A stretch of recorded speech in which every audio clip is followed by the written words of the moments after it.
Down the stretch, this was one of those that they taken over this team.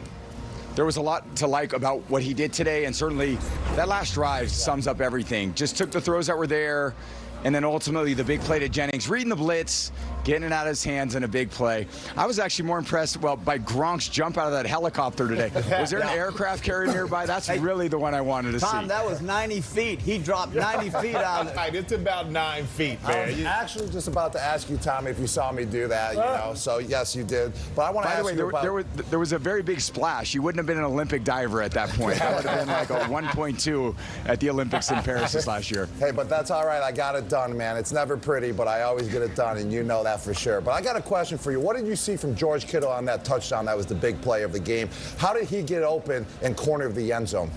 Hey, I had the best tight end in the history of football, and my boy Gronk sitting right there. So in all those big-time moments, I was looking for him. You, Robbie G, and Purdy's doing the same thing with Kittle. In those moments, he bought a little time in the pocket, then rolled left, and then George, because he's got that size, just kind of laid that ball up in the air. Okay, well, let's talk about this because I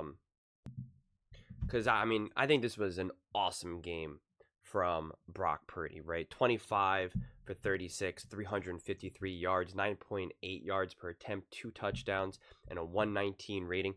And considering he got not a lot going on from the run game, right? I mean, he's the one that had 17 yards, from the 75. So a lot of this was reliant on Brock Purdy, right? And the passing game.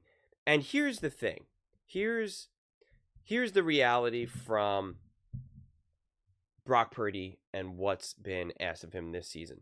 So much has been on his shoulders to prove not only can he carry this team, can he be resilient, can he be adaptable, can he keep having players going in and out of the lineup.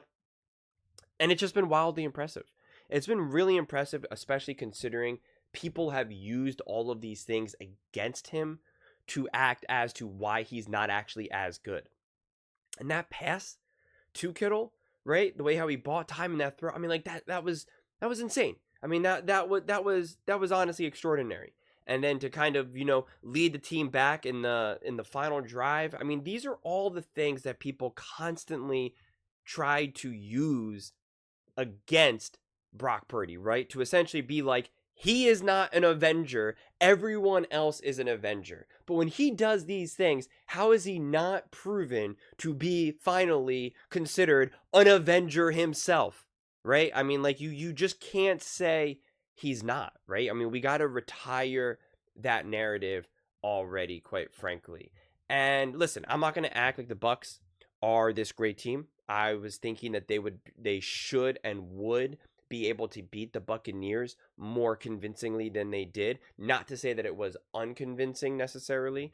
I was just expecting, because for instance, I was going to use this game as an example, actually, to kind of look at the Kansas City Chiefs and be like, look how hard of a win that was for the Chiefs. Look what the 49ers were able to do. And so the fact that this was a closer game that I'm sure even 49ers fans would obviously want, that is, it could mean a couple things, right? It could mean that the Buccaneers, even with all their injuries, are significantly feistier, right? A tougher team than many people, and myself included, give them credit for.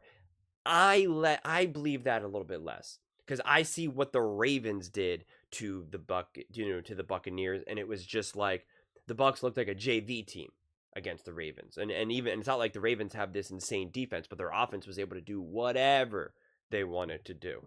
And so, right, those are the things that you want to start to see from the 49ers. And I will unpack this game a lot more tomorrow. I just wanted to get this, a couple of post-game breakdowns out as quickly as possible. And I just think it's interesting to hear, you can hear Tom throughout the broadcast kind of speak so highly of Brock Purdy and everything that he's been doing. And, I think for the last couple of seasons, really ever since Purdy became the starter, there was this feeling that you never really had to you never really had to consider Brock Purdy, right? You have to consider Shanahan. What play calls he going to do. You got to try to predict what's he going to do, right? You got to worry about Christian McCaffrey. You got to, again, especially when you're trying to prepare defensively for the 49ers. There's a lot of this trying to try to guesswork, right? Try to figure out what are they going to do and how can we stop it, right? And so there's a lot of focus on Debo, right? Ayuk, Kittle, Shanahan's play calling, McCaffrey, right? All this type of stuff. And it seems like Purdy was just cast aside. Right, it was kind of like, oh, he's a quarterback. Obviously, he's going to make some throws. He is, in fact, an NFL quarterback. So obviously, but you didn't have to really necessarily game plan for Purdy. If you're not actually trying to game plan, defensively against Brock Purdy, and again, at this point, I don't think there's a single defensive coordinator out there that's not doing it. Right, there's just no way. Right, I mean, I just think that Brock Purdy has consistently shown how great of a quarterback he is. Because, I mean, even if we compared, and again, these aren't perfect examples, but we could even look at what Mahomes did against against the Buccaneers. And, he threw for 291 yards. He was 34 for 44, or 44, so I can't read my own writing. 291 yards and 6.6 yards per attempt. And a bunch of that came in the, in the game-winning drive in overtime. So it was literally a whole extra drive. Brock Purdy goes 25 for 36. 353 yards. And also for Mahomes, it was only 6.6 yards per attempt. Purdy had 9.8 yards per attempt, right? A 119 rating. Mahomes 112. And, that's the difference there, right? I mean, and Purdy only had 75 yards rushing in terms of his team. And whereas the Chiefs had 124. So a significantly bigger run game to work with. And again, you watch that game and you're like, Brock Purdy looked more comfortable. Brock Purdy looked like he could do more against this exact same defense. And this is not me trying to say that Brock Purdy is better than Patrick Mahomes. This is more me just trying to highlight how important Brock Purdy is to this team and everything that he offers, right? I mean, that's just the reality of it all.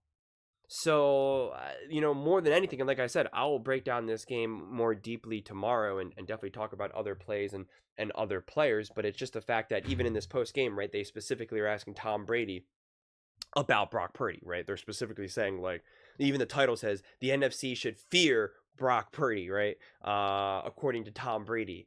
And I think, it's just, this team has, unfortunately, because of all the injuries, it's been hard for them to kind of get much momentum, which you can make the argument the same thing about the Kansas City Chiefs.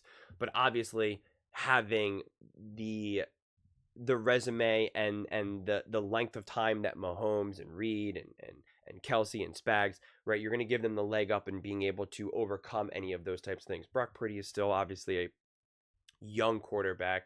And even though Shanahan is obviously, very experienced these days, he still doesn't have the amount of time that an Andy Reid has. So I think the level of resilience that this team has been able to show has been really impressive. I think this point moving forward, it's time to no longer just be getting by on resilience, and it's time to start to impose your will on these teams, right? To really show things were a little weird at the beginning of the season, as we established, some injuries, some, players, sitting out and stuff like that and had some rust.